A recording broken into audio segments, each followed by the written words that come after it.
Bienvenidos y bienvenidas a Charlas de Ciencia. En el programa de hoy entrevistamos a un científico muy peculiar, el doctor Alex Gómez Marín.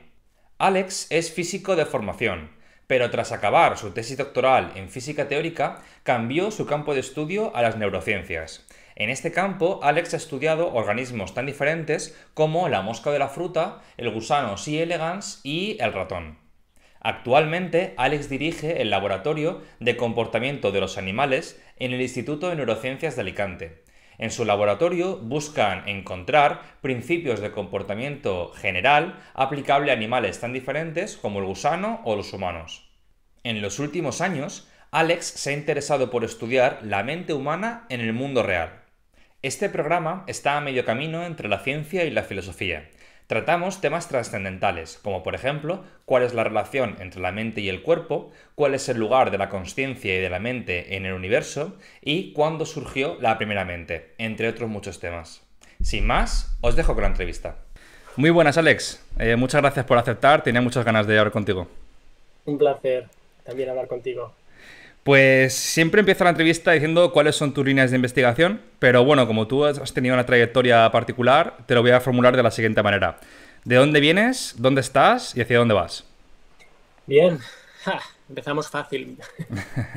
Bueno, mira, yo vengo del estudio de los sistemas inertes, soy físico de formación, y además físico teórico, es decir, que eso lo estudiaba con papel y boli o en una pizarra, luego con simulaciones numéricas. O sea, vengo de estudiar lo inerte, luego por casualidad empecé a estudiar sistemas vivos y es ahí donde empecé con la neurociencia, primero con Drosophila, la mosca de la fruta, luego con el gusano C. elegans, luego con ratones y recientemente con humanos, esos bichos tan poco estudiados. Entonces, vengo de la materia, he pasado por la vida y en la neurociencia descubrí que quizá aún más misterioso que la materia es el misterio de la mente. Es decir, de la materia a la vida, y actualmente no me interesa, soy un neurocientífico atípico, me conoces, no me interesa tanto el cerebro, me interesa la mente. Y obviamente para entender la mente, cosas tenemos que saber del cerebro, pero creo que no basta solo con el cerebro. O sea que esos serían los tres estadios. Bien. Y actualmente, ¿qué piensas? ¿Cuál es la relación entre la mente y el cerebro en tu respuesta actual? Sí, otra pregunta sin calentamiento, Facilita ¿verdad? también. Bueno, pienso que preguntarse sobre la relación ya es algo, es un buen camino.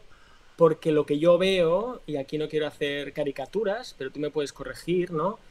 Lo que yo veo es que se da por hecho que M igual a C, ¿no? Mente igual a cerebro. Eso se da por hecho. En la ciencia ortodoxa, ¿no? Sobre todo en las neurociencias en general. Por lo tanto, que alguien se plantee o que por lo menos tú formules una pregunta que haga hincapié en cuál es esa relación, ya implica que no estamos poniendo un signo igual. Sino que igual podemos, como se dice en inglés, entretener la idea, ¿verdad? De que, bueno, ¿cuál es la relación? ¿Es una relación de identidad? ¿Es una correlación? ¿Es un epifenómeno uno de la otra? Y ahí podemos entrar a discutir lo que yo creo que son preguntas interesantes. Muchas veces nos apresuramos a dar respuestas espectaculares, ¿verdad? Pues mira esta resonancia, mira en monos hemos medido tal. Sí, las respuestas, pero ¿y si la pregunta está mal formulada? Pues menuda putada, ¿no? Menuda pérdida de tiempo dedicar años de tu vida a responder una pregunta de una manera increíble técnicamente y sofisticadamente, pero ¿y si la pregunta estaba mal hecha? Y yo creo que muchas veces la pregunta, cuando tratamos temas de la mente, la conciencia, cognición, que no es lo mismo, pero cuando tratamos esos temas, muchas veces, bueno, el mismo problema duro, ¿no? El hard problem. El mismo hard problem yo creo que es dar vueltas a una pregunta mal formulada, que como sabes es la siguiente. ¿Cómo puede ser que el cerebro dé lugar a la mente? Es que igual no da lugar a la mente. Alguien se puede parar y podemos discutir si quizá ese no es el verbo, no es que la genere.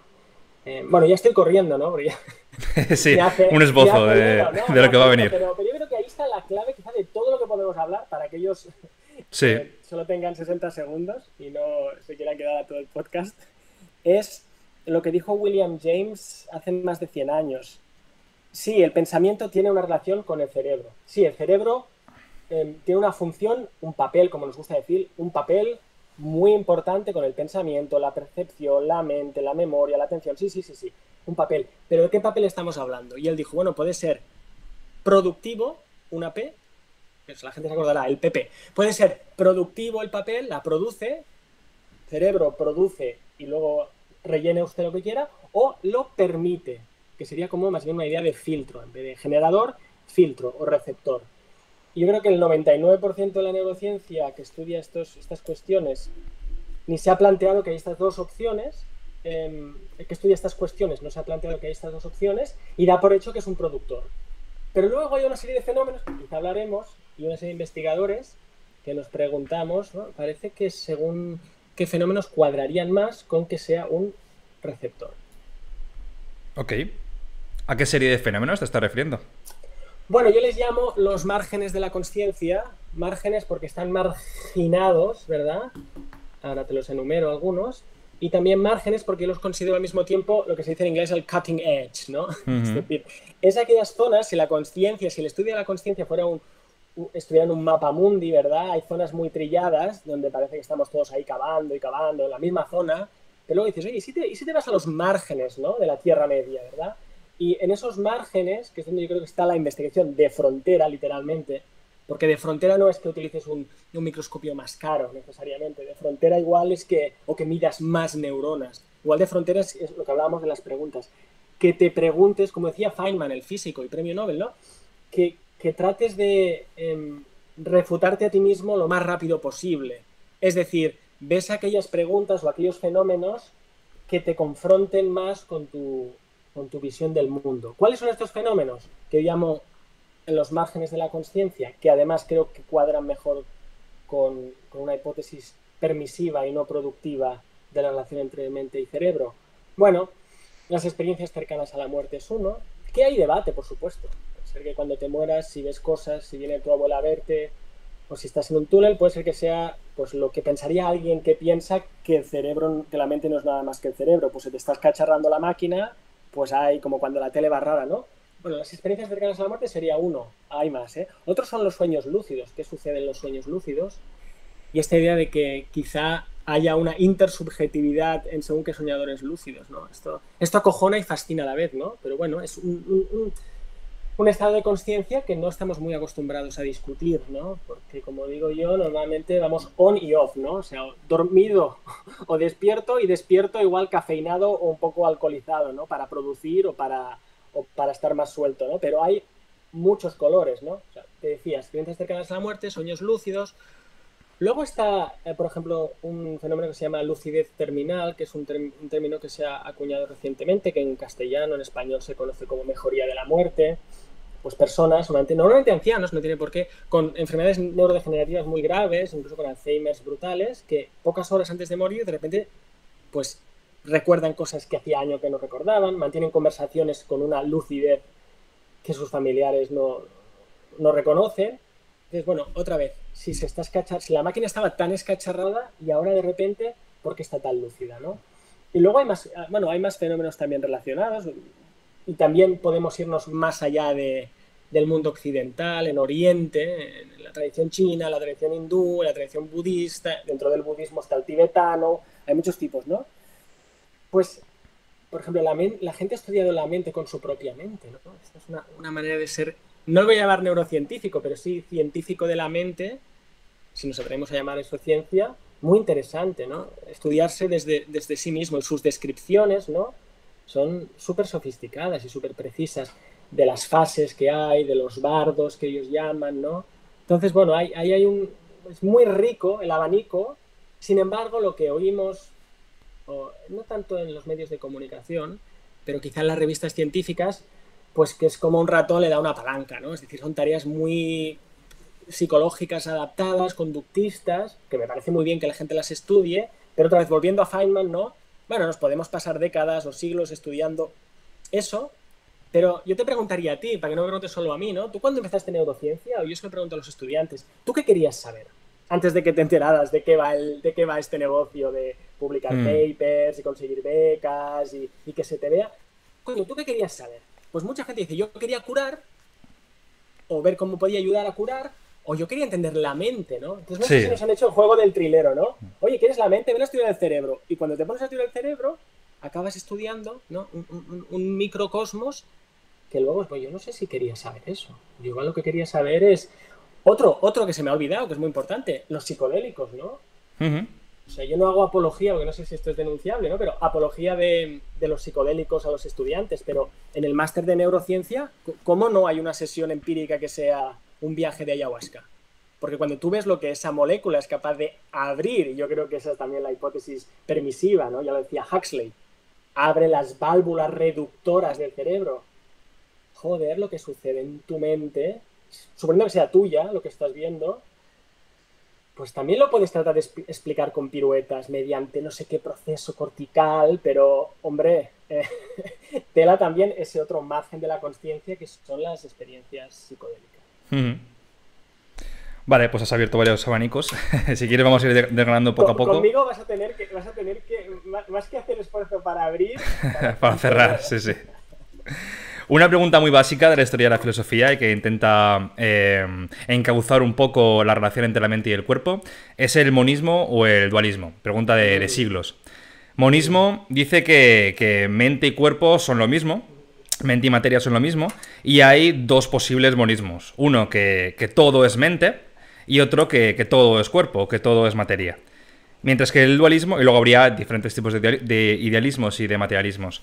Y el dualismo dice que, bueno, que coexisten ambas. Que tenemos un cuerpo, que esto es Descartes puro y duro, ¿no? La res extensa y la res cogitans. Esa sustancia diferente que es la mente en sí y que de alguna manera se relaciona con el cuerpo. En pleno siglo XXI y siendo un director de laboratorio de neurociencias, esto parece muy superado ya por la mayoría de científicos. ¿Tú dónde te posicionas? Ay, esto de que eres un director de laboratorio es como que me da 3 puntos más de crédito a lo que vaya a decir. No, bueno, o al revés, ¿no? Al revés, exacto. Reduce a los directores de laboratorio. Exacto, no sé, bien, ahí me has pillado, ¿no? Parece como tú que eres director de departamento. Superado. Bueno, superado, qué pena. Como sabrás, en el siglo XX se puso de moda, esto es aquí una historia de la filosofía acelerada y también sesgada, ¿no? Se puso de moda esta versión filosófica que decía que la filosofía no existe. Es decir, esa idea de que uno puede andar por el mundo sin metafísica. Metafísica es eso de los pesados, pero había filósofos que decían que no, que uno puede andar ahí, y sobre todo esos filósofos, muchos de ellos deslumbrados por la ciencia, y aquí puedo invocar a Patricia Churchland, ¿no? Que aún sigue activa en Twitter, ¿no? Es muy curioso, ¿no? Ella está fascinada por cualquier artículo que traiga datos científicos, ¿no? Se creen que uno puede dejar de lado las creencias filosóficas, como si uno pudiera, te voy a poner una metáfora, ¿no? Decir, bueno, yo soy Alex, yo soy como soy, da igual si he nacido en España, o si mis padres eran de Cataluña, o si soy de la Unión Europea. No da igual, porque toda la cultura donde algo se cuece te afecta, ¿no? Entonces, volviendo a las metafísicas, preguntaba, superado, hay gente que se cree que está tan superado que uno puede andar por el mundo pues como quien anda sin zapatos, ¿no?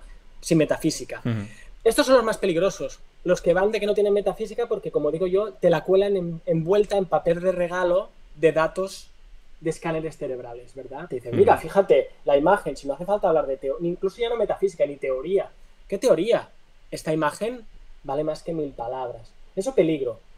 Si entramos en los ismos, ¿no? Materialismo, dualismo, que entiendo que se pueden hacer tediosos, a mí me encantan, pero cuando los practican los filósofos académicos, pues pueden ser tan pesados como los neurocientíficos académicos, ¿no? Porque al final, Sergio, sabemos que lo que quieren es que les citen mucho y les inviten a conferencias. O sea, no tiene mucho que ver con los grandes, con Kant, con Hegel, con Whitehead, con Spinoza, con Platón. Juegan a otro jueguecito, ¿no? Es más el juego de los selfies, me parece a mí, cuando se meten con los sismos. Pero hablemos de los sismos. El primer truco que hay que desmontar aquí es la 2AFC, que decimos en inglés, 2 Alternative Forced Choice, ¿no? Esta decisión forzada de dos alternativas que nos dicen, oye, ¿verdad que ya nadie es dualista? ¿Verdad que eso de pensar que está la res cogitans y la res extensa, sabes que el alma está por un lado y que luego está el cuerpo, eso que viene ya de Descartes y tal, eso es un absurdo, ¿verdad? Luego la única opción que te queda es el monismo materialista, ¿no? Eso pasa a menudo. Es como que te presentan dos opciones, pero una es, te la ponen tan mal que te tienes que quedar con la otra, ¿no? Esto es como cuando tienes que votar izquierda o derecha, ¿verdad? ¿Cómo voy a votar al PP si pues voto al PSOE, aunque sea terrible, o al revés, ¿no? ¿Cómo voy a votar a estos de izquierda? Votaría de la derecha, ¿no? Error, y como tú ya decías, coño, hay más matices, hay más colores, hay más grises, entonces, bien, hablemos del monismo y del dualismo, si quieres.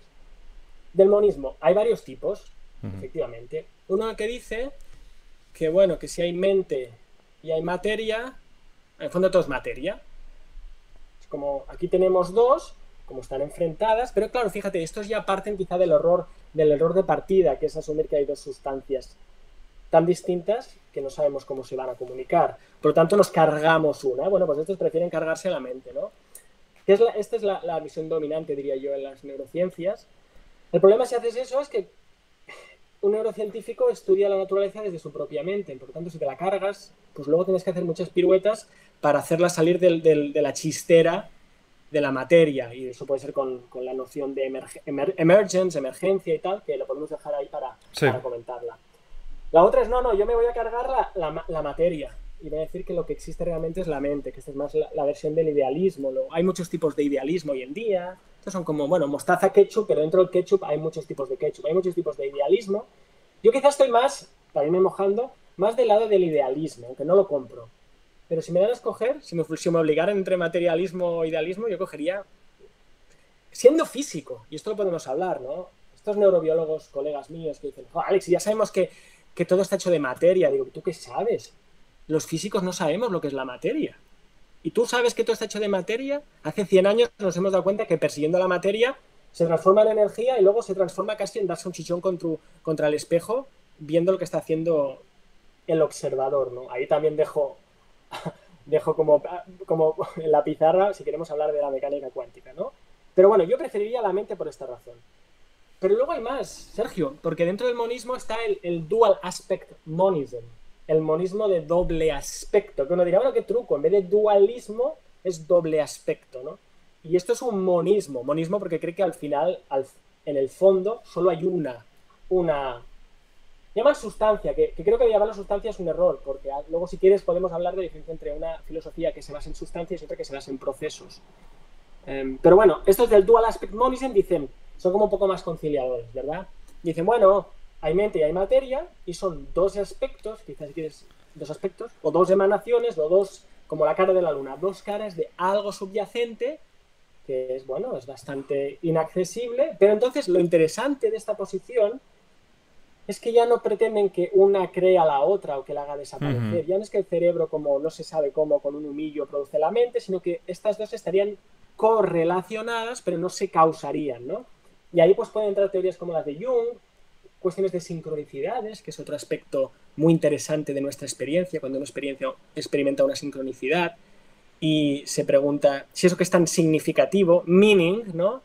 Si hay causa-efecto o quizá no. Bueno, estos serían los monismos. Perdón por el monólogo, pero ahora podemos ir a los dualismos. Volviendo a esa vieja caricatura, ¿no? De decir, bueno, el monismo lo apartamos. Bueno, no lo apartemos tan rápido, porque igual hay maneras de ser dualista que no sea tan sota, caballo y rey, ¿no? Y, por ejemplo, ahí está, yo los identifico, yo soy parte de ese movimiento, aunque últimamente he tenido una crisis enactivista de las 4 E's que podemos hablar, ¿no? Pero de los de la mente extendida, extended mind. Fíjate qué truco hacen los de la extended mind. Bueno, yo me incluyo, ¿no? Pero yo es como que me he descubierto, me he pillado a mí mismo, ¿no? Mente extendida. Mente, sustantivo, extendida, adjetivo. Recuerda que teníamos la res cogitans y la res extensa, ¿no? Res es la cosa cogitans que piensa, la mente, y la res extensa es la cosa extendida, ¿no? Pues coges la res, te las cargas y ahora tienes cogitans extensa. La extended mind. O sea que eso es una manera de ser criptodualista, que no es un insulto, y poder ver cómo conjugamos, pues eso, ¿no? Que el cerebro está en un cuerpo, que el cuerpo está en el mundo y que de alguna forma, y ellos no dirían tanto, no invocan tanto la noción de emergencia, pero invocan más la idea de los bucles, de los loops, ¿no? Y de la coacción y codeterminación y enacción, y de ahí sale la mente. Estos, la mayoría son materialistas, y tú les empujas contra la pared, son materialistas, ¿no? Y entonces yo creo que ahí pues les falta coraje. Pero bueno, en cualquier caso, y podríamos pintar más, porque hay más ismos, ¿no? Pero bueno, lo dejo aquí y vamos por donde tú quieras. Vale, pues has dicho en alguna ocasión que estás en una cruzada contra la impía científica Trinidad, que es una frase que me encanta. Y esta impía científica Trinidad es materialismo, que ya lo has comentado, reduccionismo, que no lo has comentado explícitamente, pero sí lo has criticado tangencialmente con lo de la emergencia, y el mecanicismo, que no lo has tocado directamente. Entonces, Mm. si quieres, vamos por partes y que nos expliques por qué consideras que estas tres aproximaciones no son productivas para la ciencia o no son buenas. Vamos por Bien, el bien. materialismo, que ya has comentado Vamos. algo, pero bueno, si Sí. quieres desarrollarlo un poquito más.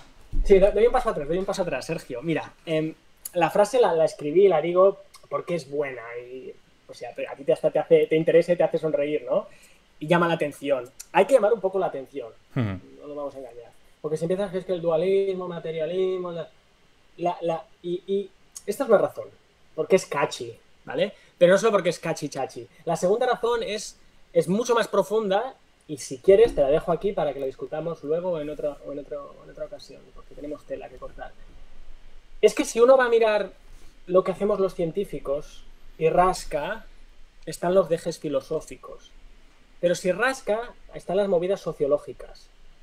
Pero es que si rasca, yo creo que hay movidas teológicas.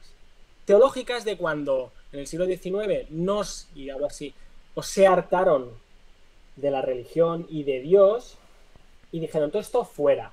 Pero como pasa cuando uno rechaza de dónde viene, aquello como decía, ¿no? Decía Freud, vuelve lo reprimido, ¿no? Entonces, hay muchas actitudes que tenemos en ciencia que son muy teológicas. Por ejemplo, esta idea, te voy a dar algún ejemplo.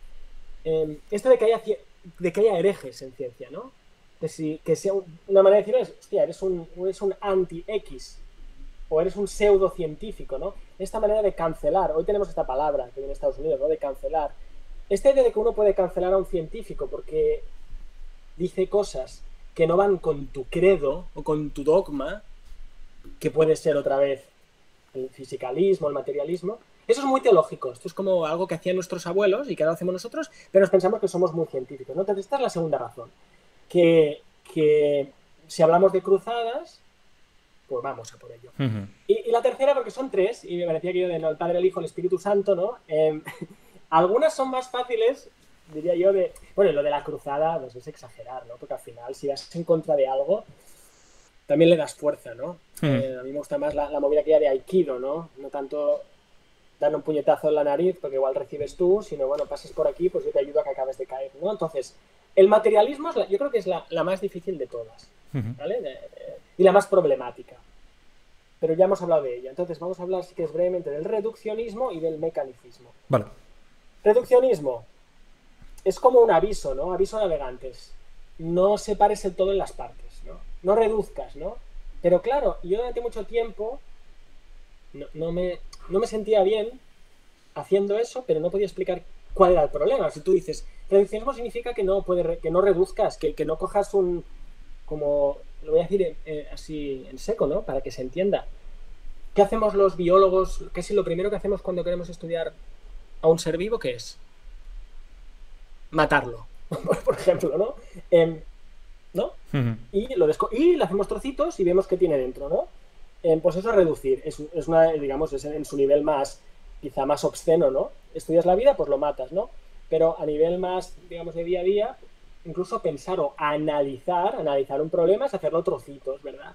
Hacerlo trocitos, lo solucionas, luego lo pegas. Entonces, el problema del reduccionismo es que nuestras tijeras van como un tiro. Podemos cortar aquí y allí. Pero el coser no es tan fácil, el pegar no es tan fácil. Pero claro, la gente insiste, bueno, Alex, tú dices que no debemos reducir. Entonces a mí me pude acabar la frase. El reduccionismo dice, tú no puedes reducir un todo en sus partes y tienes que acabar la frase. Y la frase acaba diciendo, sin que el todo cambie de naturaleza. Que suena muy filosófico, pero lo vamos a volver a decir. Tú puedes coger un todo, puedes coger un balón de fútbol y partirlo en dos. Y dices, bueno, tengo dos medios balones de fútbol. Pero aquello ya no es un balón de fútbol.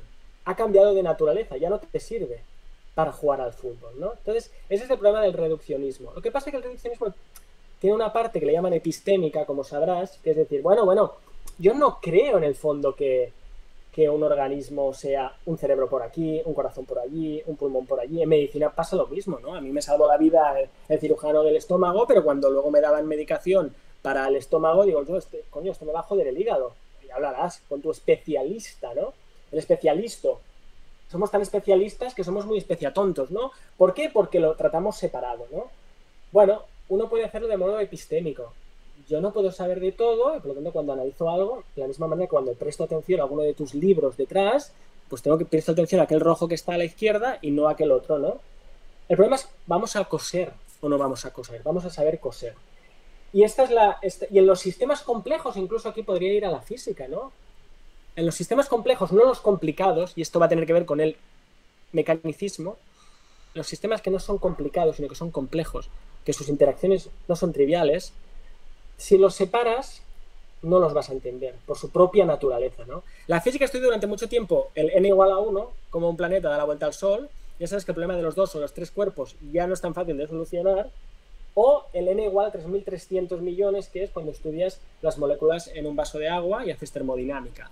Pero el n entre medio con interacciones, que es todo lo demás, y en biología es absolutamente todo, eso es un sistema complejo. Luego, romperlo a trocitos, yo me acuerdo cuando trabajaba en el CRG y había aquellos pósters de la regulación genómica, ¿verdad? Que yo los miraba y decía, esto es muy serio y a la vez parece una parodia de sí mismo, ¿no? Esto activa esto, y esto activa esto, y esto inhibe esto, y esto va aquí, y esto va allá, y cuando acabas de verlo todo dices, ¿alguien entiende algo? ¿No? Bueno, pues este sería el problema del reduccionismo. Y el del mecanicismo es otro eje histórico que es muy antropocéntrico, que ahora que nos gusta tanto ser tan diversos, ¿verdad? Y tan no antropomórficos. Bueno, como los hombres, los humanos construimos máquinas, pues los animales también son máquinas, y ya que estamos, la Tierra es una máquina y el universo es una gran máquina. Y el mecanicismo es esta creencia filosófica que dice que en vez de pensar el cosmos como un gran organismo, a mí me gusta pensarlo así, lo piensa como una gran máquina. Y entonces, claro, las máquinas se las puede desmontar, se las puede arreglar. Y bueno, hoy lo estamos viendo con el ChatGPT y todo lo demás, ¿no? Al final, de tanto alabar a las máquinas, nos volvemos como ellas. Esto tiene un tono un poco también político, de reivindicación, pero también es algo muy, si quieres, de discusión científica y filosófica, ¿no? ¿Hasta qué punto nos vamos a creer que un coche es, en esencia, como un caballo, ¿no? En algunas cosas sí, pero probablemente en lo fundamental no tiene punto de comparación. Sin embargo, incluso en vez de decir que, en vez de tratar de construir máquinas que sean más como organismos, tratamos de pensar los organismos vivos más como si fueran máquinas, ¿no? Es una fascinación, es tecnofálico, ¿no? Es tecnofálico, ¿no? O sea, como podemos construir, y bueno, cuando la máquina era las fuentes de Versalles, pues bueno, el cerebro era una fuente, ¿no? Un sistema de vasos comunicantes, pero luego, pues obviamente, ahora es el internet, ¿no? O un ordenador, ¿no? Es como una proyección, ¿no? A imagen y semejanza de lo que yo, hombre, soy capaz de construir. Oye, ¿no te estoy pegando aquí como una homilía después de cada pregunta? Bueno, si quieres hago algún comentario al respecto.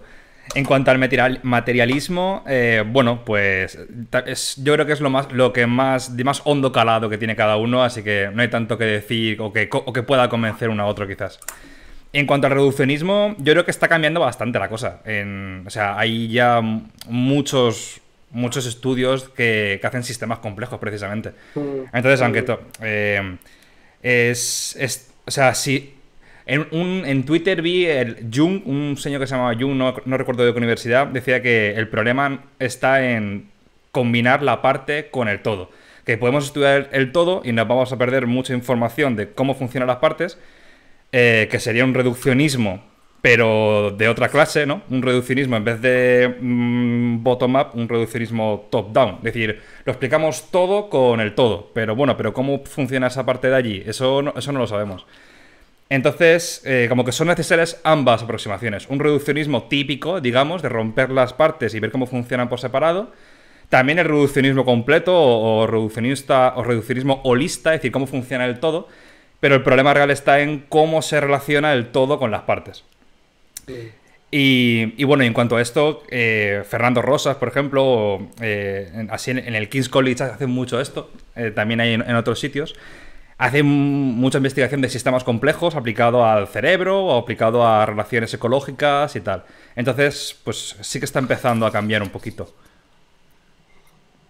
Sí, sí, estoy de acuerdo. Que están cambiando los vientos, quizá en lo que se puede, en rescatar estos sistemas complejos. Yo sigo pensando, pero esta es también ay, no sé si es mi temperamento, ¿no? Que it's not enough, ¿no? No es suficiente, porque en el siglo XX hubo buenos organicistas. Para mí, sistemas complejos es el reduccionismo 2.0, mejorado el software, bien hecho, pero luego están lo que es el organicismo, que creo que va más allá de los sistemas complejos. Podemos ir por allí.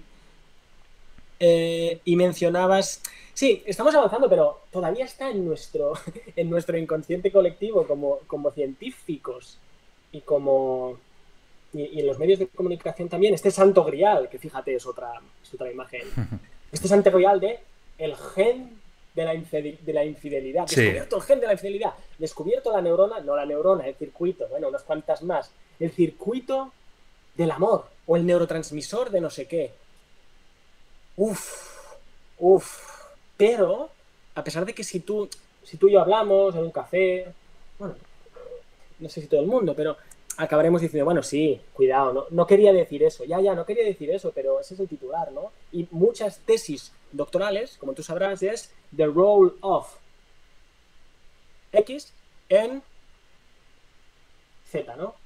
El papel del gen, el papel de la neurona, el papel de la molécula en... O sea, que sigue teniendo esta estrechez intelectual, ¿no? De que una parte muy pequeña nos va a explicar, ¿no?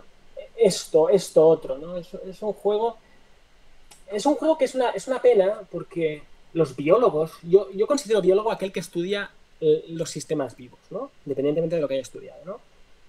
Los biólogos a veces actuamos como algún tipo de físicos que se pueden permitir este juego, ¿no? De que, pues si yo empujo esto con esta fuerza, causa, pues el efecto va a ser tal, ¿no?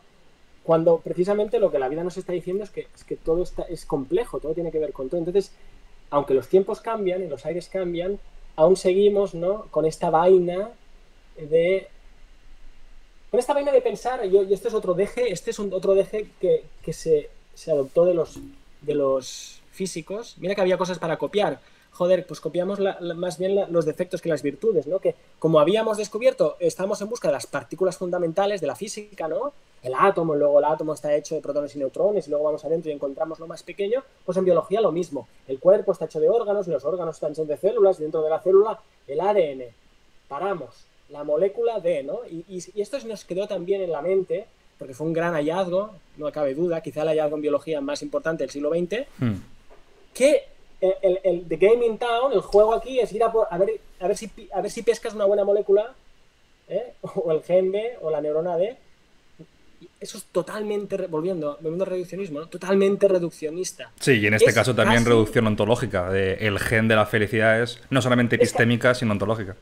Claro, es casi mentir, ¿no? Para ponerlo un poco más dramático. Es casi mentir. Es como, ¿sabes aquello de tu vida ha sido una mentira, ¿no? En una novela. No puede ser. Tu investigación de años, de décadas, puede estar formulado sobre una pregunta pésima, ¿no? Esto es terrible. ¿Quién soporta esto, no? Con lo duro que es un doctorado, ya no digo labrarse una carrera, ¿no? Qué duro es darse cuenta que estoy estudiando el pelo, con perdón, el pelo del culo de la mosca de la fruta, y estoy aprendiendo muchas cosas, pero no sé nada de... Pero bueno, la ignorancia es parte de la ciencia, lo que pasa es que hay tipos de ignorancia, ¿no? Hay una ignorancia un poco más consciente o iluminada y otra que bueno, nos siguen diciendo, danos más fondos y mejores maquinitas para que podamos mapear. Yo he sido muy crítico, lo sabes, con las promesas de secuenciar el genoma humano.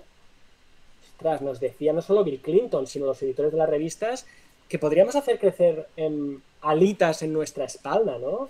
Sí, sé que era metafórico, pero bueno, los millones que se gastaron no eran metafóricos. Y luego lo hemos vuelto a hacer, ¿no? Con el Human Brain Project, que por cierto, este año se cumplen los 10 años. ¡Feliz aniversario! Show me the data, ¿eh? Oh, ya se sabe, se torció, nos quitaron los fondos. ¿Cómo prometes que vas a simular el cerebro humano y que de ahí va a salir todo, de la lámpara de Aladino, ¿no? O sea, otra vez, mentiras. Promesas que sabemos que no vamos a cumplir. Pero si llega la pasta, como este es un business, ¿verdad, Sergio? Si llega la pasta, pues seguiremos diciendo lo que tengamos que decir para que las agencias que nos dan el dinero pues nos sigan abriendo el grifo para que mantengamos este tinglado. Yo, a ver qué piensas tú de esto, creo que parte para una aproximación para resolver estos problemas que estás planteando es, uno, conocer muy bien los niveles de organización y entender la relación entre ellos. Has comentado de la célula dentro del ADN, no sé qué. Vale, ¿dónde estudiamos la mente? ¿Lo estudiamos en el ADN? Vale, parece que no es buena idea. ¿Lo estudiamos entonces en circuitos neuronales de 2 o 3 neuronas? Vaya, quizás se queda corto. ¿Lo estudiamos en 15 neuronas? ¿En 10.000? ¿O pasamos del cerebro y nos vamos a las sociedades? ¿O al sistema solar? ¿O a la galaxia? Hostia, igual la galaxia no es un buen sistema para estudiar la mente. Entonces, ¿en qué sistema? ¿En qué nivel de organización nos quedamos? En cuanto a esto, es menos reduccionista o más aproximado decir el circuito neuronal de una experiencia relacionada con la felicidad que el gen de la felicidad, ¿no? El gen de la felicidad no se lo cree nadie. Yo estudié biotecnología, sé bien cómo funcionan los genes y de cerebro sé un poquillo también. Ostras, el gen de la felicidad es que no hay manera de dónde pillarlo. Ahora, el circuito neuronal o circuito a lo mejor no de 3-4 neuronas, pero algo más complejo, se aproxima bastante más. Y la segunda punto era la perspectiva, intrínseca versus extrínseca. Que lo has tocado antes con el monismo neutral, de las dos caras de la misma moneda, la cara brillante y la cara oscura de la luna. Que igual estamos viendo algo que dices, pero ¿cómo va a ser esto el hard problem, ¿no? ¿Cómo va a ser que estas neuronas o estas neuronas relacionadas con lo que está viniendo del cuerpo, con lo que está viniendo del ambiente, es la mente? ¿Cómo puede ser esto? Vaya, pues quizás es la perspectiva, ¿no? Que lo vemos en el laboratorio con una inmunohistoquímica o con tal, pero si tú eres ese sistema, o cómo se siente ese sistema desde... ¿Sabes por dónde voy, no? De Interactive Information Theory. Sí. ¿Qué te parecen estas perspectivas? Muy bien, mucho que decir. Volviendo al pluralismo, fíjate la pregunta, ¿no? Me has dicho, bueno, ¿con cuál nos quedamos, no? Vamos aquí, vamos allí. Con todas. Otra vez, ¿no? Solo puede quedar uno. No. Esto también es muy teológico. O sea, en vez de un dios, pues igual podemos tener varios. ¿No? A los griegos no les importaba. En el cristianismo tenemos la Santísima Trinidad. Bueno, esta idea plural, ¿no? Es decir, si algo aprendemos de la idea de niveles de organización, es que el tercer piso no solo no es mejor que el segundo o el ático. No es que sea mejor. Es que nos necesitamos todos.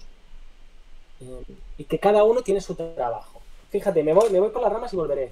En física, es que esto la gente no lo sabe, ¿no? Tanto que se busca la teoría del todo. Que tela marinera, ¿no? La ecuación de Dios, madre mía. Pero, si tú eres físico, bueno, ¿físico de qué? Físico de fluidos. Pues tienes unas reglas de juego, unas ecuaciones, unas aproximaciones, una manera de hacer, ¿no? La ecuación de Navier-Stokes, tienes unas variables, el flujo, ¿verdad? Si tú eres termodinámico, tienes otras.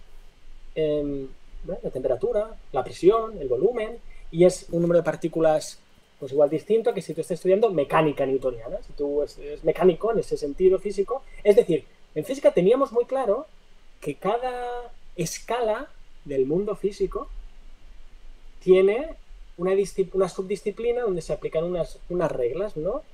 Y esto es como Juego de Tronos, ¿no? Al físico de fluidos no se le ocurre ir a conquistar al mecánico cuántico, ¿verdad? No, yo voy a expandir mi reino, te voy a conquistar, te voy a absorber. No, cada uno sabe dónde está, ¿no? Entonces, esta idea de niveles de organización la hemos perdido, como decíamos antes, por este marketing tremendo de que el ADN es el secreto de la vida. Entonces ya la filogenia no importa, la ontogenia, bueno, todo es secundario o terciario, ¿no? Esta idea es como una monarquía, que hay un rey, hay algo de primera, y luego hay vasallos, y luego hay la plebe. No, todos los niveles son tan importantes como nosotros, y esos son los niveles. Y a nivel de disciplinas que decías, ¿cómo lo hacemos, no? ¿Cómo estudiamos la vida o la mente?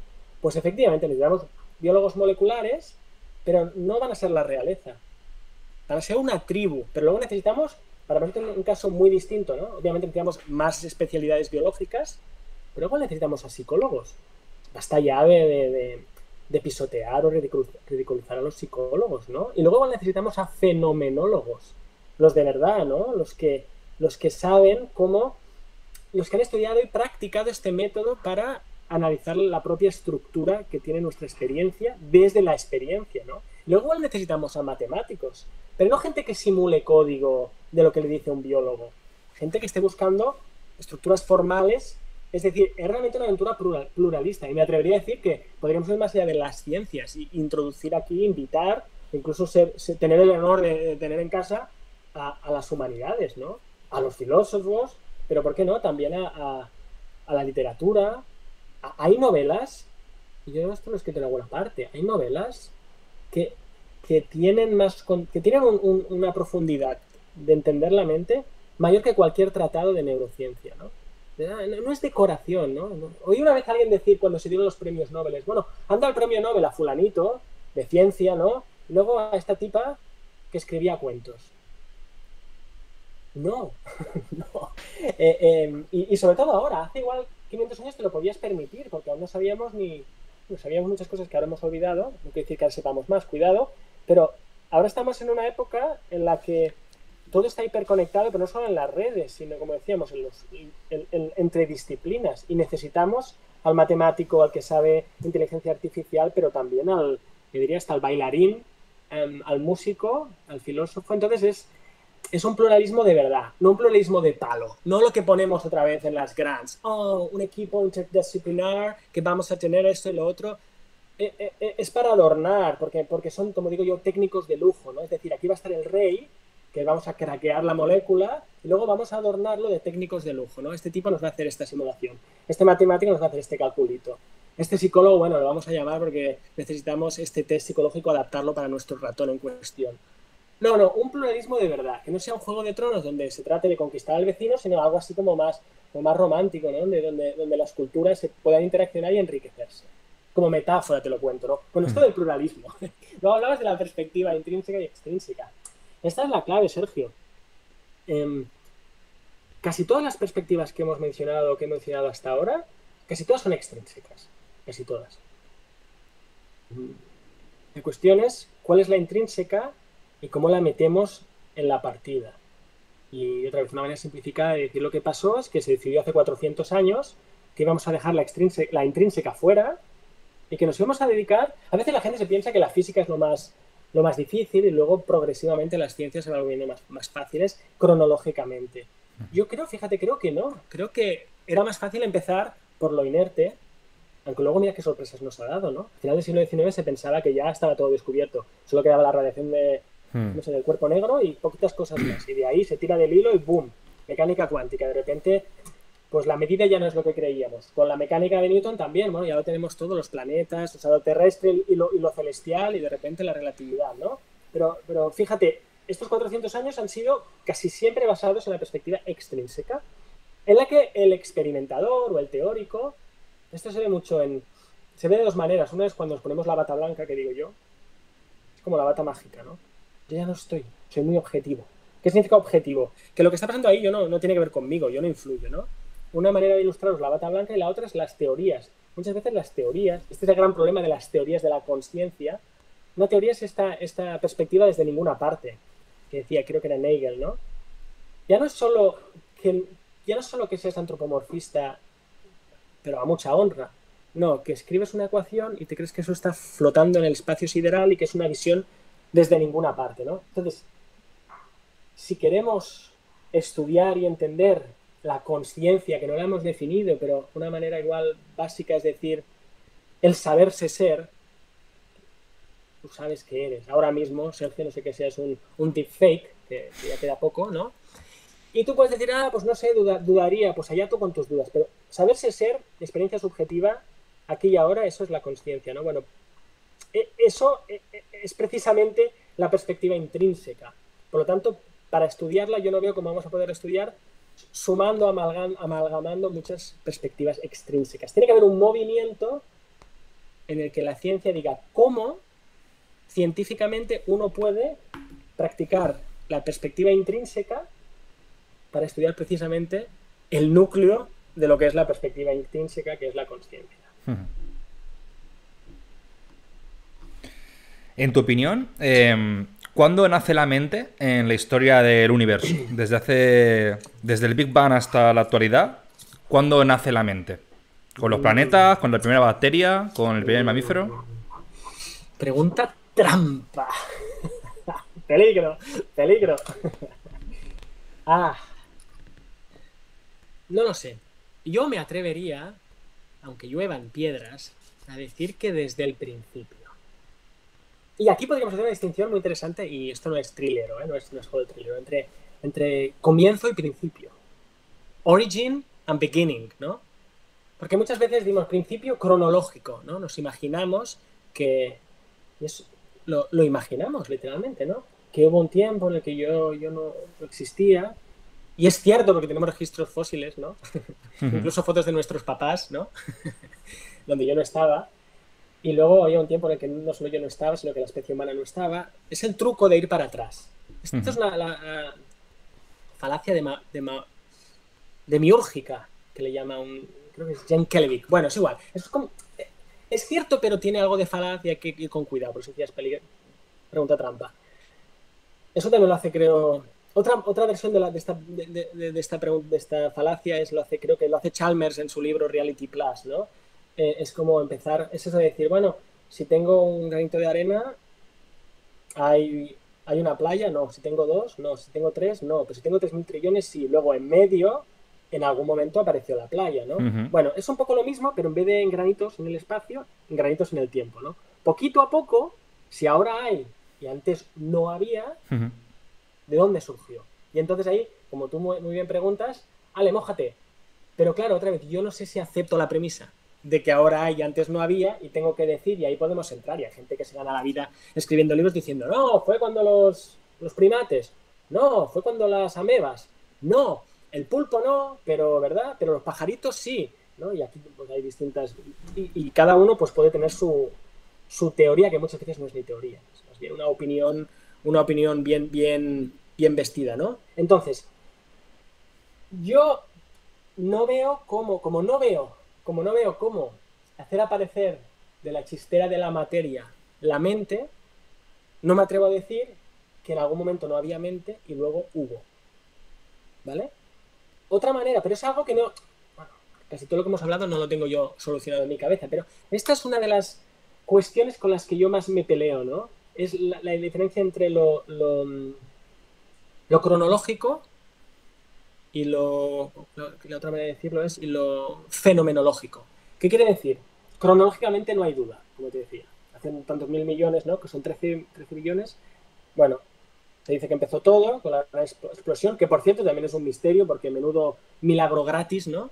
Que todo emergió de la nada, de golpe, instantáneamente y por ninguna razón. Bueno, chúpate esa, ¿no? Pero bueno, sí, supongamos, aceptamos pulpo como animal de compañía. Que no había nada, gran explosión y se origina todo el universo, que por cierto, luego está el problema de las constantes. Que están muy bien afinaditas para que haya vida. Ahí dirías, usted, quizá hay un principio de diseño. ¡Oh! ¿Has dicho diseño? No, ya sabemos que, bueno, tranqui, ¿no? Es decir, ¿cuál es tu propuesta? Infinitos universos. Evolución. Sí, evolución, pero es que en la evolución no... Antes, y esto es sutil, pero es muy importante, antes incluso de la evolución biológica, para que se haya formado el helio, las constantes de la física no podían haber cambiado ni un decimal. Sí, no, me refería a evolución de los universos, ¿no? Multiverso y pues en este... Claro, pero fíjate, ¿no? Esta es una hipótesis pues muy a la desesperada, ¿no? Porque se está postulando que existen infinitos universos paralelos a los que no tengo acceso, ¿no? No hay nada menos empíricamente testable. Totalmente, no es científico. Es más fácil decir, creo en el hombre de la barba que vive en los cielos. Pero bueno, eso vende menos, ¿no? Vende menos libros que decir, multiple universes, ¿no? Todo este rollo es para decirte que no es tan sencillo, ¿no? La pregunta de ahora hay, antes no, luego dime dónde salió, ¿no? Y luego lo que te quería decir, que esto yo lo he hablado con algunos fenomenólogos que son muy buenos, para ver si consigo entenderlo, y a veces lo consigo entender y luego ya se me va, como un sueño, ¿no? Cuando te despiertas y dices, he soñado esto, y luego se te está yendo, no te vayas, y se te va la intuición, suponiendo que era cierta. Como Michel Bitbol, no sé si lo conoces. No. Cuando tú piensas en lo que había antes de que tú nacieras, o el supuesto Big Bang, etcétera, tú lo estás haciendo desde tu propia mente ahora. Luego, esto de suponer que no había mente, sí, pero lo estás suponiendo desde tu mente aquí ahora. Es un poco cortocircuito, ¿no? Es como cuando tratas de pensar, miras a las estrellas y tratas de pensar qué había antes del tiempo, que de repente tienes como un momento, ¿no? de que se te rompe el sistema, ¿no? Windows se ha cerrado automáticamente. Trata de tener este pensamiento, Sergio, que todo esto que estamos pensando de cuando no había mente y tal, se nos olvida la perspectiva intrínseca otra vez, que lo estamos pensando desde nuestra propia mente aquí y ahora. Luego, ¿cuál es el principio? Cronológico quizás ese, pero el principio, si quieres, fenomenológico, de donde se apoya, es aquí ahora conmigo. Luego, igual ahí hay una trampa. Porque, ¿qué hago? Me olvido durante un instante que con mi mente estoy pensando esto, pienso que solo había materia y no había mente, y luego mi obligación ahora es ver de dónde sale la mente. ¡Uy! No sé. Es como estas figuras imposibles, ¿no? Que ves un trozo, ves otro, y cuando lo ves en perspectiva dices, esto no es... A ver, si tienes una metafísica muy clara, yo no lo veo tan paradójico. O sea, si tienes una metafísica materialista, dices, bueno, pues en un momento dado, con mi papá y mi mamá se generó un cigoto que antes no existía, y cuando ese cigoto creció, pues ahora yo tengo... O sea, yo en mi mente puedo imaginar que tiro el boli, más o menos la forma que puedo hacer y bajar. O puedo simular, esas son simulaciones, ¿no? Puedo simular 1000 cosas, o cuando le diga luego a mi novia que al final sí que tenemos que comer con mis padres, la cara que va a poner. Pero bueno, porque tenemos esas capacidades de simular. De simular en general. Y si tenemos con evidencias, por ejemplo, los huesos de un dinosaurio, me puedo imaginar... No las niego en absoluto, ¿eh? No, eso es totalmente fidedigno. O sea, esto no es negar la evolución biológica, pero sí que es hacer este esfuerzo que entiendo que es sofisticado, y como dices tú, desde otras metafísicas, aquí no hay ningún problema. El problema es otro. El problema es cómo te sacas la mente de la chistera. Que esto es muy interesante. Sí, no, me parece muy interesante. Deja que insista con las religiones. Sí. Tú escoge tu religión. Sé libre. Escoge tu religión. Y tendrás unos pros y unos contras. ¿Vale? En una no se puede comer con la mano izquierda. En otra, yo qué sé, si miras hacia esa dirección, tal y cual, ¿no? Sí, pues sí. Un poquito así. Si tú compras el materialismo, pues unos problemas no los tienes otros. Si tú compras otro ismo, ahora habría que ver, tampoco es una batalla, a ver quién gana, ¿no? Pero habría que verlo. Bueno, veamos los pros y los contras, ¿no? Efectivamente, Sergio.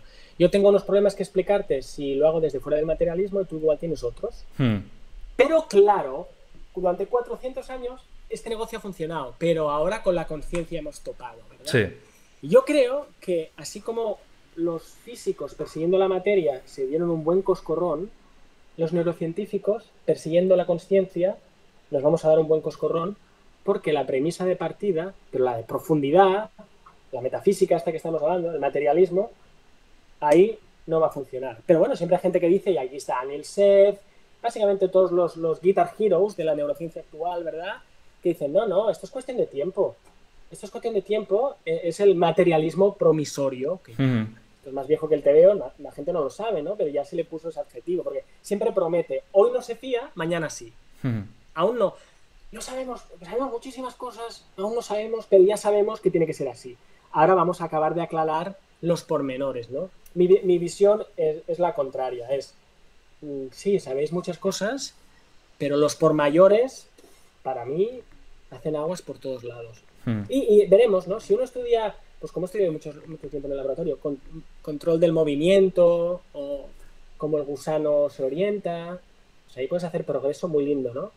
Pero cuando empiezas a estudiar la conciencia, y sobre todo cuando te decía, y no coges de la conciencia aquel aspecto que te va a permitir tu abordaje familiar, al que sabes que funciona, sino los márgenes aquellos de los que hablábamos, ahí yo no veo tan claro que el imperio del materialismo pueda sobrevivir de una manera honesta mucho más tiempo. Yo en cuanto a el origen, cuándo nace la mente y cuándo nacen las mentes, veo que hay una correlación bastante grande en la biología entre sistemas nerviosos complejos y lo que desde fuera parece una mente compleja y indicios de consciencia. Porque, bueno, está claro que no podemos saber si estos seres son conscientes. Tú eres consciente porque lo pareces, los mamíferos porque no van a serlo, y si luego si te vas a cangrejos, pues es más difícil, pero hay experimentos que indican que sí que son conscientes, que que no son simples reflejos, sino que realmente hay conciencia, y en las abejas, y en los pájaros, y en los pulpos. Y parece que hay una relación leyendo a la gente que ha estudiado los sistemas nerviosos en los vertebrados y los invertebrados, que yo no soy un experto ni mucho menos, no tengo ni idea de cómo es el cerebro de un cangrejo, pero leyendo a este tipo de textos, pues resulta que esos son los sistemas nerviosos que son más complejos. Y dentro de los invertebrados, pues ese cangrejo, que parece que sí que tiene conciencia, tiene un sistema nervioso muy complejo. Ahí podemos definir la complejidad, y no solamente la complejidad, sino como un sistema nervioso es complejo. Pero bueno, sí que hay criterios que se utilizan, sobre todo desde la explosión cámbrica, para analizar complejidad en sistemas nerviosos. Entonces, aquí hay dos posibles explicaciones, que esto lo leí con Gottfried Smith. Uno, que si tenemos la consciencia en el árbol filogenético, que tenemos un cangrejo, un pulpo, un pájaro y los vertebrados, la consciencia está aquí, aquí, aquí, aquí. Dos posibles explicaciones. Porque estaba desde el principio, entonces pues simplemente ha estado desde ahí siempre. Y otra posible explicación, que la consciencia está realmente relacionada con los sistemas nerviosos complejos. Y la consciencia aparece cuando aparecen los sistemas nerviosos complejos. Claro, aquí está el problema que tú decías de Chalmers, de un granito de arena, dos granitos de arena y tres granitos de arena. Pero bueno, eso creo que por lo menos sí que propone un programa de investigación, de realmente estudiar esos granitos de arena, y quizás cuando llevas unos cuantos sí que hace pum la cosa. Desde una perspectiva extrínseca, nunca. Pero si se empieza a estudiar desde una perspectiva intrínseca, igual sí que hace pum. Y con no sé cuántos granitos de arena aparece algo ahí misterioso. Bueno, misterioso, que deja de serlo, deja de ser misterioso. Sí, yo también veo que, y más, hacer un estudio filogenético comparativo es muy necesario en neurociencia, ¿no? Muchas veces estudiamos un organismo, es casi como estamos más tiempo con ese organismo que con nuestra propia pareja, ¿no? O sea, hasta que la muerte nos separe estudiamos al ratón, ¿no? O a la mosca de la fruta. Y poder comparar el abordaje en neurociencia, el abordaje comparativo y filogenético es riquísimo y está poco explorado. O sea que me parece maravilloso. Pero ojo a los dilemas, ¿no? Que otra vez me planteabas un dilema. Es que yo soy muy alérgico a los dilemas, ¿no? Detrás de cada dilema siempre hay un trilema, digo yo, ¿no? O sea, decías, o aparece, vas rellenando, ¿no? Este sí, este no, este sí, un poco, y te sale una frontera. Puede ser, puede ser. O si no, es que estaba antes. Si estaba antes, como decimos en Cataluña, has chutado el balón, ¿no? Le has dado el balón, has chutado la pelota, le has dado la pelota para atrás. Porque antes, ¿desde dónde? Desde el principio de la vida. Y ahí tendríamos que hablar ¿verdad? Si con las primeras bacterias, o cuando la mitocondria... no entiendo, ¿no? Es así que la mitocondria se mete dentro, no es como que un ser se mete dentro de otro y se forma esta idea que es la célula, ¿no? Este ente que es la célula. O sea, el trabajo explicativo lo has chutado más hacia el principio, ¿no? No soy capaz de mojarme más. O sea, si está desde antes, pues es que ya no... ¿Desde antes desde cuándo? Claro, ¿desde la vida? Claro, desde antes lo que significaría es que ahora tienes, que se te superponen dos problemas gordos, ¿no? El origen de la vida y el origen de la mente. Sí. Por eso hay corrientes, como sabes, que dicen mind in life, ¿no? La mente ya está en la vida, ¿no? Yo quizás sería me inclinaría más hacia allí, pero bueno, yo me inclino, pero no me pongo de rodillas, ¿no? Antes ninguna de estas dos posiciones. O de los que dirían, no, igual la podemos... Pero entonces esto se le ridiculiza, ¿no? Una piedra es consciente, gilipollas, has dicho panpsiquismo. Esto hay una mala leche, ¿no? Y esto por gente de pensamiento muy sofisticado, ¿no? Que parece pues cuando tienes a los de la Real Academia Española, pero les ves en el fútbol, ¿no? Insultando al del Real Madrid, ¿no? Que dices, bueno, ¿no? Pero bueno, corramos este tupido velo, ¿no? Pero ¿por qué no pensar antes? Pero en cualquier caso, si no tienes que explicar cómo materia cómo vida y mente emergen, ¿no? O aparecen en algún momento. Pero claro, también te preguntaría, el criterio para poner el check o cross, ¿no? Sí, este verde, este rojo, este naranja, y hacer esta delimitación, ¿cuál es el criterio? Se está trabajando en eso bastante. Preparándome la clase del curso que estoy haciendo de consciencia, en la clase de consciencia animal, pues no hay un criterio, pero hay 7 y ahí están. Que igual dices, pues es que no me creo ninguno. Yo tampoco, vale, pero por lo menos los hay, ¿no? Y están bien, están guay. Se centran en el dolor, primero porque de existir la consciencia en los animales, que en mi opinión está claro que existe, el dolor es la experiencia consciente que más atención debería recibir, porque conlleva el sufrimiento animal, y entonces vamos a centrarnos en eso en vez de en la visión o en yo qué sé. Y segundo, porque es probable que esa experiencia consciente particular y concreta esté en todos los animales, porque tiene un papel adaptativo grandísimo. Mientras que la visión, para un perro, la visión no es tan importante. Y imagínate para un murciélago. No vamos a centrarnos en la visión, porque el Umwelt, ¿no? Cómo construye cada ser su mundo, va a depender mucho. Pero el dolor sí que es muy bueno. Entonces esta gente se centra en el dolor, intenta diferenciar entre reflejos e integración funcional. Ahí ya vienen carambolas que las puedes comprar o no.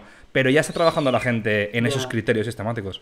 No, y no se trata aquí de que cada propuesta que me presentes, yo la eche para atrás así sin examinarla, ¿no? Muy interesante que haya varios criterios y que se intente una especie de convergencia, ¿no? Pero me parece eso más como legislar. En vez de teorizar, eso suena más como legislar, ¿no? Que igual es la fase incipiente cuando uno no tiene... Cuando uno tiene... Es decir, una teoría, no tienes teoría, no sabes por dónde empezar. Claro. Porque fíjate que muchos de estos criterios, igual, y contradíceme si no, asumen de alguna forma lo que intentan demostrar, ¿no?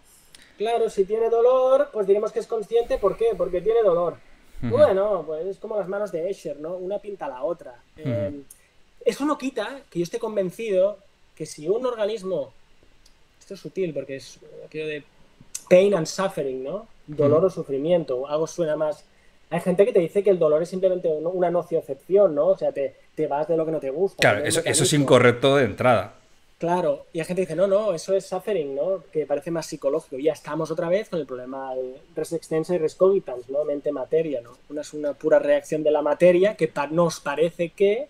Y otra es realmente que... Claro. En eso se centran los criterios estos, de tú coges la taza, te quemas, sueltas la mano, pero empiezas a sentir dolor cuando la taza ya está tocando el suelo. Porque ha habido nocicepción, unas neuronas haciendo sus cosas de neuronas, que han hecho que sueltes la taza. Y luego empieza la experiencia consciente del dolor. Con estos criterios se ha hecho lo mismo, pero en cangrejos. Y diciendo, vale, pues aquí es un reflejo... Aquí no es un reflejo. Básicamente porque a un cangrejo le gustan más unas conchas que otras. Hay unas conchas que no le gustan y hay unas conchas que sí. Entonces, si le metes calambrazos, cuando está en la concha que no le gusta, suelta enseguida. Cuando está en la concha que le encanta, aguanta ahí el tío que no veas. Entonces no puede ser un reflejo. Aunque eso es una proyección muy burda nuestra, ¿no? Como nosotros lo hacemos así, incluso podríamos hablar del sádico, ¿no? O el masoquista, que no la soltaría, ¿no? Claro, eso es interesante. El sádico... no siente dolor, porque el dolor, por definición, es desagradable. Entonces no siente dolor. Porque el dolor es, por definición, desagradable. Si a ti te gusta el dolor, es que no es dolor. Es un tipo de experiencia consciente, rara, tuya, que eres un tío raro, pero no es dolor, ¿no? Bueno, lo que digo es que uno podría aquí invocar la teoría del cangrejo sádico, ¿no? Y decir que el cangrejo que no suelta también es consciente, ¿verdad? Lo que te quiero decir aquí, y es pedir mucho... Es que yo creo que lo que necesitamos es una teoría. Sí. No un compendio de educated guesses, ¿verdad? De opiniones más o menos bien formadas. Aún estamos, coloquialmente diríamos que, aunque está muy bien hecho, aún estamos en un estadio un poco pachanguero, ¿no? Sí. En estas cuestiones tan importantes. Entre otras cosas, si hacemos un poco de historia, porque era tabú estudiarlo. Entonces vamos con retraso, ¿no? Esto es como aquí en España con la dictadura, vamos con retraso, ¿no? Respecto a algunas cuestiones del resto de Europa. Pues de algunas cuestiones de la mente y del cerebro vamos con retraso porque hasta los 90 era tabú estudiar según qué fenómenos, entre ellos la consciencia. Entonces, bueno, ahora parece que hay más interés en saber si el pulpo es consciente o no, ¿verdad? Más interés. Para saber si te lo tienes que comer o no, si tienes que hacer una declaración de los derechos universales de los pulpos, etcétera. Que suena que lo digo irónico, y es que sí, lo digo con ironía, pero también es verdad que yo soy el primero que dejé de hacer experimentos, o que he dejado de hacer experimentos de laboratorio con animales, por lo que te decía al principio, ¿no? No me parece muy éticamente razonable que para estudiar la vida lo primero que hagas es matarla, ¿no? Que para entender el dolor, pues se lo causes a animales, ¿no? Entonces, es algo muy importante. Otra vez necesitamos la ética, a la fisiología, a la historia, ¿verdad? A la psicología, triangular todo esto para make sense, tener una mejor idea de si es una pregunta fascinante. Fíjate que también viene de la división cartesiana, ¿no? Porque se empezó con, bueno, alma y cuerpo si quieres, sí, pero ¿quién tiene alma? No, los humanos. Y luego se ha ido permeando, claro, cuando Darwin, es como que si tú juntas Descartes con Darwin, ostras, aquí hay un shock, ¿no? Porque si ahora es hay todo este árbol, ¿verdad? Esa separación tiene que empezar a permear. Ya no la podemos contener, la presa ya no aguanta esta distinción. Ahora, las aguas van a fluir por todo el árbol de la evolución o no. Ya, pero sí que estarás de acuerdo, imagino, que los animales con sistema nervioso más complejo muestran una mente más compleja. Un pulpo que otro pariente suyo que tal, o en las diferentes ramas de la vida que son muy diferentes unas de otras, ¿no? O sea, los pulpos llevan 540 millones de años evolucionando de manera independiente a nosotros. Y hay una correlación muy grande entre la complejidad de los sistemas nerviosos, no solamente los humanos ni los mamíferos, sino en sistemas nerviosos muy, muy diferentes que han llegado a la complejidad, y ahí hay mente compleja, ¿no? Sí, eso es un indicio muy fuerte, ¿no? Que más es mejor, podríamos decir, ¿no? Que más complejidad, parece que si hay más de esto, hay más de lo otro. De ahí hacer una correlación en una flechita simplista, como le decíamos antes, del gen de la infidelidad, no. Pero sí que si hay más según qué tipo de conectividad, ya no solo más neuronas, luego podemos entrar en cómo están conectadas, ¿verdad? Incluso, pero ir más allá, en qué nichos ecológicos, porque algo que nos hace humanos no es solo el cerebro, es que nacemos en una sociedad ya humana. Claro, claro. Si a mí no me hubiera enseñado a hablar, yo no podría pensar muchas de las cosas que pienso, ¿no? Sí. Por lo tanto, otra vez, separemos, pero no nos quedemos, como digo yo, es bueno ver de cerca, pero ser miope es un problema, ¿no? Entonces, por supuesto, es innegable que parece que hay una correlación muy fuerte entre más complejidad y mayor grado de... Pero hay mucho más que contar, sí. Si quieres, podemos hablar del enactivismo, que has dicho que has tenido una crisis enactivista. Cuéntanos qué es el enactivismo y, bueno, sí, ¿en qué consiste? Sí, el enactivismo. Es activismo. Es un tipo de activismo, nunca se ha definido así, es un tipo de activismo que consiste en combatir, que va en contra del... ¿cómo le llamamos? Representacionalismo. Son muchos ismos, ¿verdad, Sergio? Pero va por ahí, ¿no? O sea, esta idea de que, por un lado, la idea de que si el cerebro es como un ordenador, recibe la información, los inputs y elabora con eso unas representaciones. Es un poco para dummies lo que estoy diciendo ahora, resumido, pero intento ser fidedigno, ¿no? Es decir, cuando uno piensa, cuando uno está en un acto cognitivo o un ratón, lo que está pasando en su cabeza es una especie de procesado de información que de alguna forma genera como una copia. Porque representación, y a mí me gusta mucho el secreto de las palabras, escondido a plena luz del día, es que lo que está presente, otra vez. Es decir, en vez de estar presente, en vez de que yo estoy presente a lo que estoy viendo, la manzana roja, se me presenta, no, yo me la represento. Que ahí ya esto huele a muchas de estas teorías también predictivas que están tan de moda hoy en día, de que, hostia, parece que estamos encerrados en nuestro cráneo y lo único que podemos hacer es adivinar lo que hay fuera, pero bueno, la idea es que se representa, ¿no? Y entonces los enactivistas que han ido sumando a la historia, extendido, embebido, en activo, y siempre me dejo una, y hay más, y encarnado, y luego está ahí el ecológico, porque le han metido una quinta E, ¿no? Para darle más power, ¿no? Y yo simpatizo mucho, ¿no? Con esta visión. Lo que pasa es que ahora te cuento mi crisis con ellos. Es una crisis conmigo, en el fondo. Claro, es como... No solo de cerebro como lo que hablábamos, no solo de cerebro vive el hombre, no solo de cerebro vive la cognición, ¿no? Ellos dicen, no, es que es el contexto, esa es una manera de resumir. Ellos dirían que el contexto es constitutivo. CC, había PP antes, CC. El contexto no es un adorno, el contexto es constitutivo. Luego, para la cognición, el cerebro es muy importante, obviously, pero su contexto no lo es menos. ¿Y qué es el contexto? Es el contexto espacial, en qué cuerpo está, es el contexto espacial, en qué ambiente está, y es el contexto temporal, dónde ha crecido, su historia, etc. Entonces, esto poco a poco va extendiendo la mente.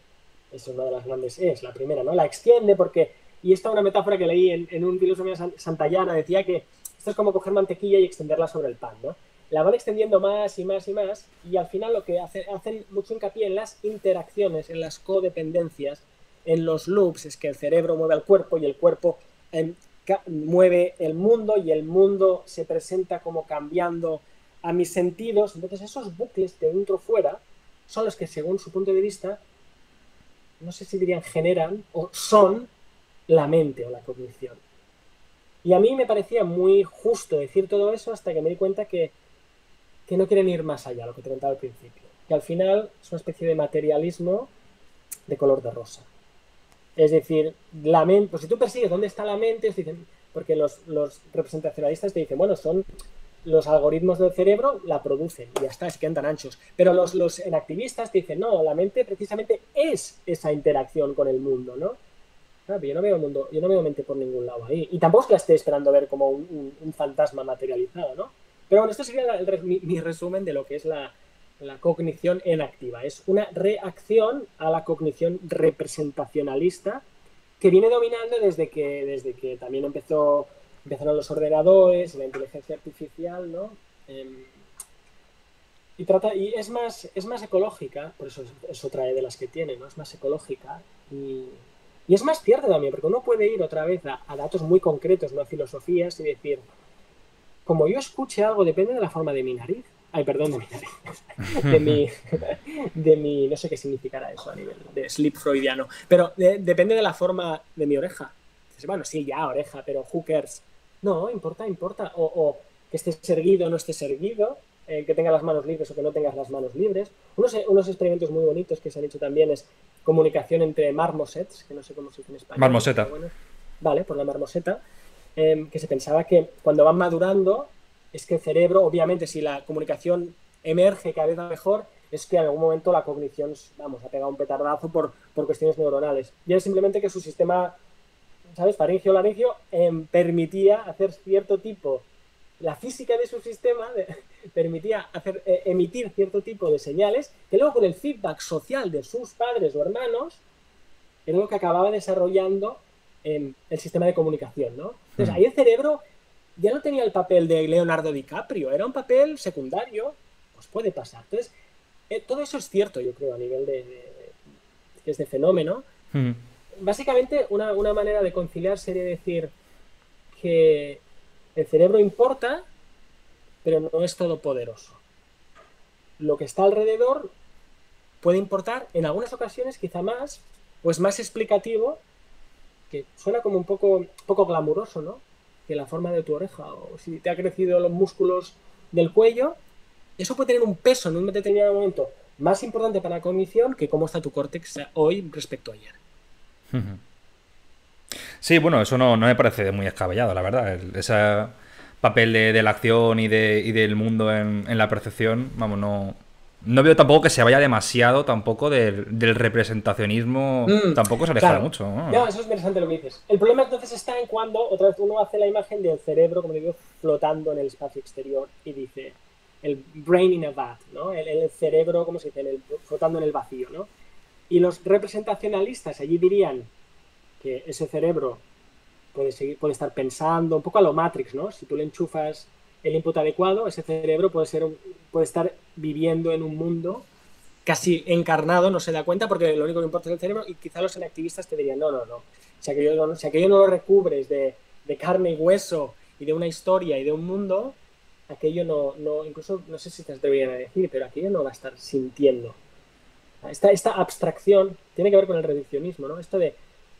Y también se puede hacer en modo cómico. Sí, todo esto que me has dicho, Alex, no digo que lo digas tú, lo digo yo. Todo esto es muy importante, el contexto es muy importante.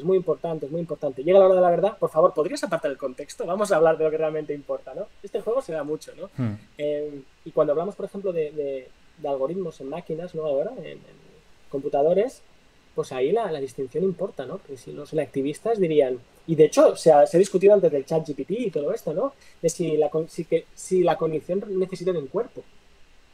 Y esta idea de que si lo metes en un robot, que no deja de ser la versión computadora de lo encarnado, el cuerpo, pues ahí sí que está el trabajo de Brooks, creo que es en el MIT, muy antiguo, muy clásico, que decía, no, yo tengo que meter estos algoritmos en un cuerpo, pues sea de músculo o sea de silicio, ¿no?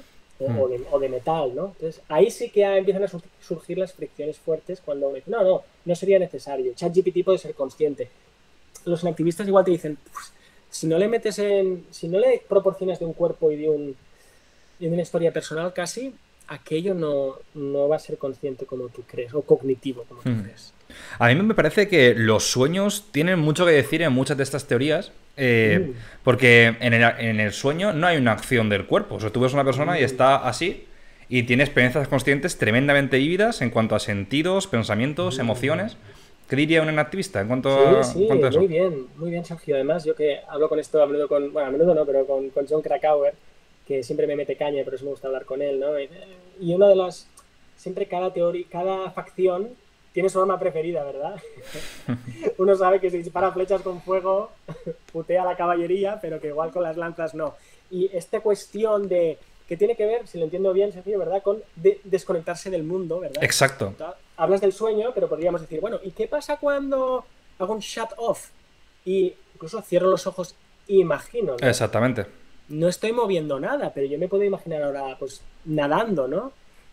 Bueno, aquí sí que es verdad que es cuando uno tiene que esforzarse, a veces parece que rizar el rizo y decir ya, pero tengo todo un esquema, un body schema, en el que quizá hasta el córtex motor está, está activo, aunque no acabe de mandar. Pero ahí ya se ha venido a mi campo, ¿no? Ya es la representación del córtex motor. Sí, pero ¿por qué la tienes? La tienes porque has tenido un cuerpo y una historia. Ahí está, ahí es donde veo yo. O sea, en cuanto al cerebro en el vacío, yo creo que si tú coges a un feto recién nacido y ese cerebro lo pones en el vacío, poca cosa.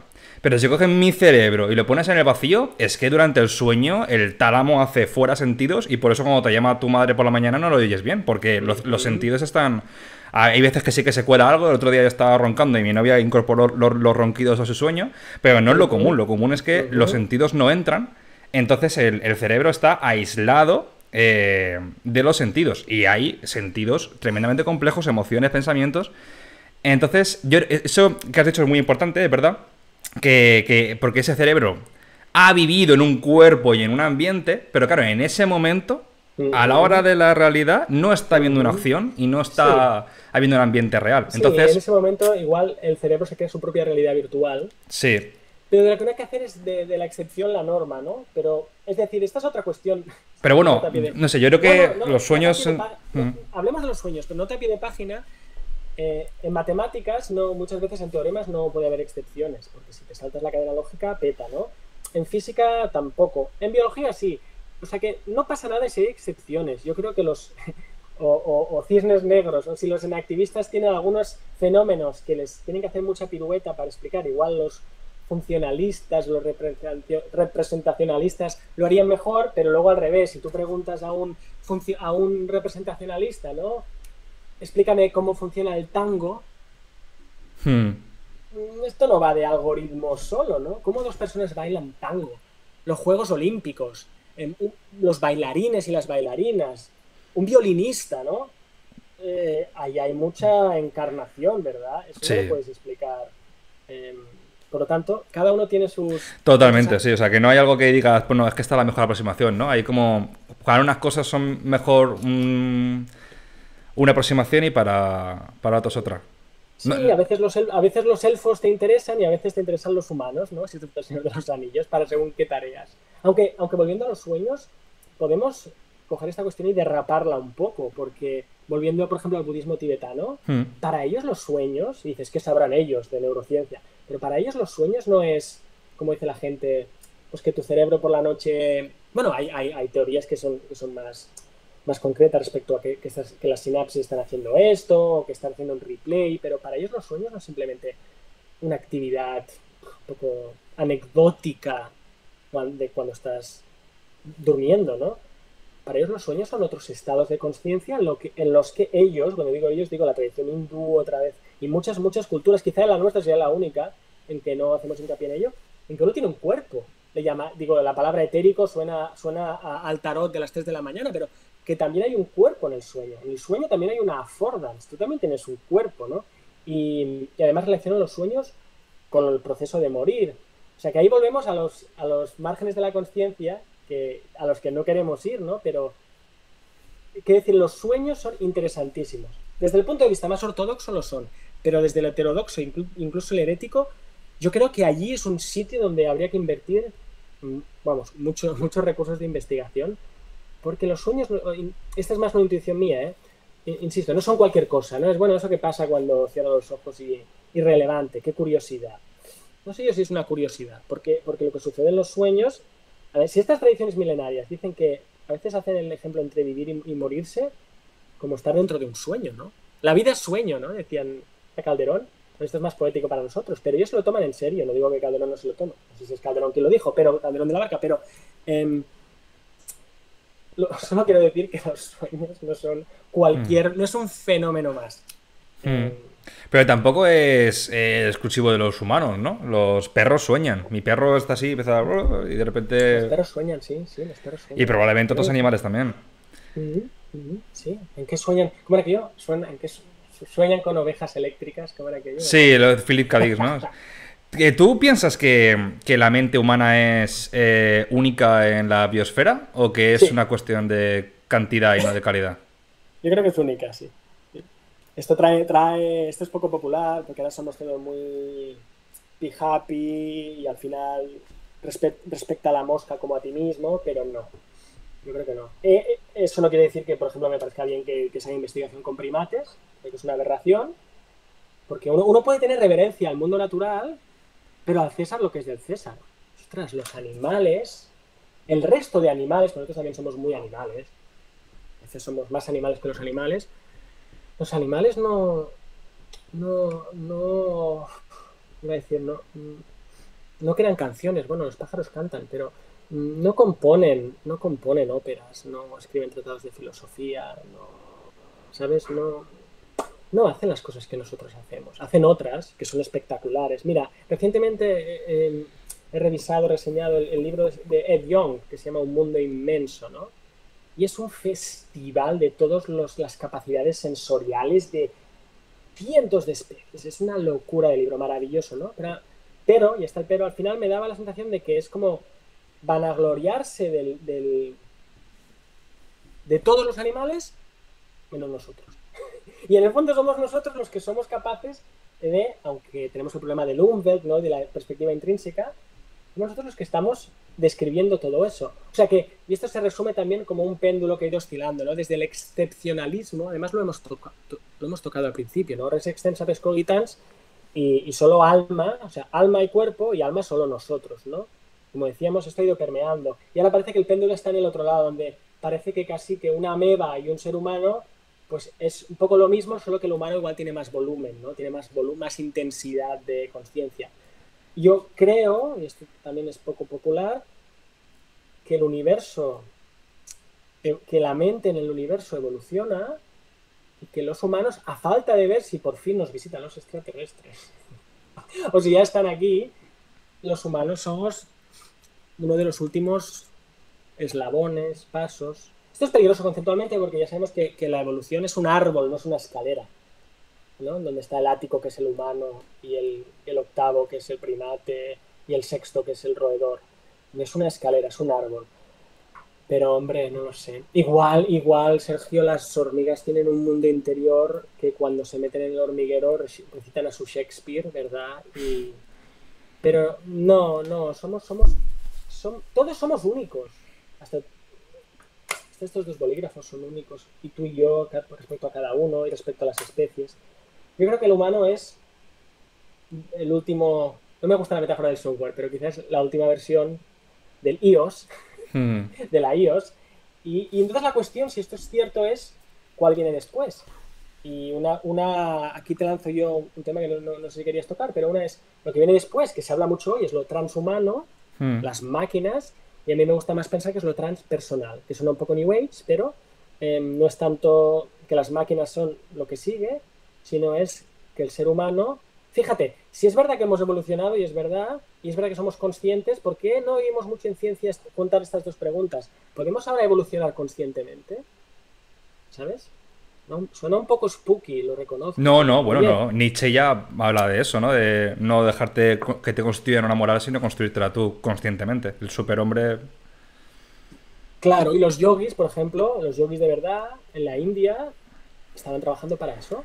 Su trabajo es ese, de alguna forma, ¿no? Bueno, aquí podemos entrar en si es un escape, ¿no? Coger, como es aquello, velocidad de escape para poder irse, ¿no? En un nirvana, o si es un tipo de trascendencia, pero yo creo que por ahí van los tiros. Entonces sí, al humano yo creo que al humano hay que ponerlo donde dónde está, con lo horroroso, con las cosas tan horrorosas que somos capaces de hacer, ¿no? Pero eso no quita que... O sea, ahora se oye mucho, ¿no? Y más entre los jóvenes, yo no me considero tan joven, ¿no? El cambio climático y el planeta y no sé qué, claro, pero... Pero ¿y la otra cara, otra vez? Y lo absolutamente increíbles que somos los humanos, ¿no? O sea, es algo...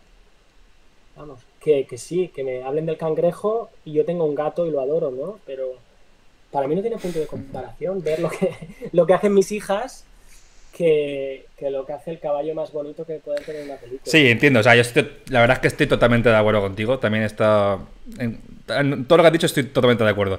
Pero también es verdad que si una persona X cree en el alma humana, y cuando nos morimos volvemos a la vida, creo que eso sería igualmente aplicable a los cangrejos y al pulpo y a todo. Porque si la vida existe después de la muerte, está igual de vivo que tú un cangrejo, o sea, está igual de vivo un cangrejo que tú.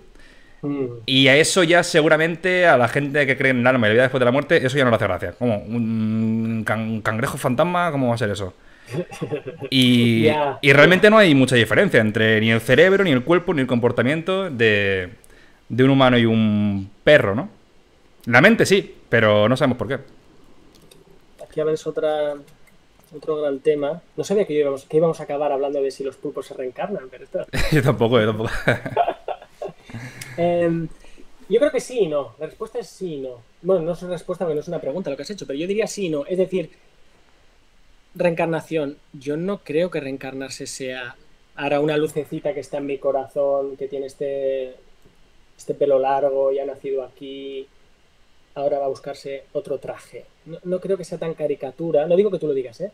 Pero cuidado, ¿no? Creo que todo es más sofisticado otra vez, ¿no? Ni Dios es ese hombre de la barba en el cielo, ni todo es blanco o negro. Y de hecho hace poco estaba leyendo un libro, creo que lo tengo aquí, que justamente hacía el argumento contrario al que hacías tú ahora, que probablemente hablaba del alma, en ese pero trataba de ligarlo con los estudios de la conciencia y tal, y decía, además había una frase muy linda, pero bueno, ahora no lo voy a buscar para no perder tiempo, pero decía que probablemente todos los animales tengan alma, que de hecho de ahí viene la palabra animal, anima, animus, alma, que está animado, que tiene anima es alma, ¿no? Todos los animales probablemente tienen alma, pero como decías tú, por el grado de complejidad o evolución o lo que sea que tenemos los humanos, quizás solo cruzan el umbral de la reencarnación, argumentaba este libro, los humanos. O sea que, sintiéndolo mucho, tu perro no se va a reencarnar, pero tú sí. Sí, y si eso no es chistera, yo no. Me parece eso más chistera que la mente del cerebro. Suena chistera, porque yo lo he contado así con mi tono humorístico y en 30 segundos, pero está escrito por uno de los teólogos, yo creo, más potentes del siglo pasado, que murió el año pasado, o este año, que se llama David Griffin. Y el libro se llama Life and Death in James and Whitehead. James de William James y Whitehead del filósofo Alfred North Whitehead. Quiero decir que está bien argumentado. A mí cuando lo leí me convenció. Ahora si te lo tengo que explicar a ti y me dices que es chistera, bueno, y no sé para nuestros oyentes, quienes quiera que sean, no sé qué estarán pensando, gritando de si estamos discutiendo de si el pulpo pasa el umbral y el perro también o no. Pues nada, se nos acaba el tiempo, Alex, que te tienes que ir a y media. Ha sido un placer, la verdad, hemos hablado de cosas muy interesantes. Sí, para mí también. Muchas gracias por tu programa, por mover todas estas inquietudes. Yo sé que las mueves a nivel personal, pero también haces esfuerzos como esfuerzos que supongo que es una gozada con este podcast, y también a nivel del instituto donde trabajamos, ¿verdad? El Instituto de Neurociencias, y has organizado este curso ahora para el verano. O sea que da gusto ver cómo vives, como decía que le voy a acabar con una metáfora, una cita de este libro de que se llama Las Superhumanidades, de Jeff Kripal, que decía que a veces uno es Superman y a veces uno es Clark Kent. Y en la cabina de teléfono es el sitio donde uno se cambia, ¿no? Pero, entonces, bueno, aquí yo creo que tú sabes navegar, o al menos yo trato también de hacer eso, entre cumplir mis obligaciones académicas sin que eso signifique quedarse seco como una pasa, ¿no? Y no poder pensar y discutir todo este tipo de cuestiones, que creo que no es solo un hobby, que no es como, mira, a los que les sobre el tiempo. Yo creo que esto es parte, otra vez, es un contexto constitutivo, es parte fundamental de lo que es ser científico, es preguntarse por todo esto y no ser un bueno, un gran técnico que hace sudokus, sino alguien que también le apetece enfrentarse al misterio, diría yo. Pues gracias. Vale, un abrazo, Alex. Hasta pronto.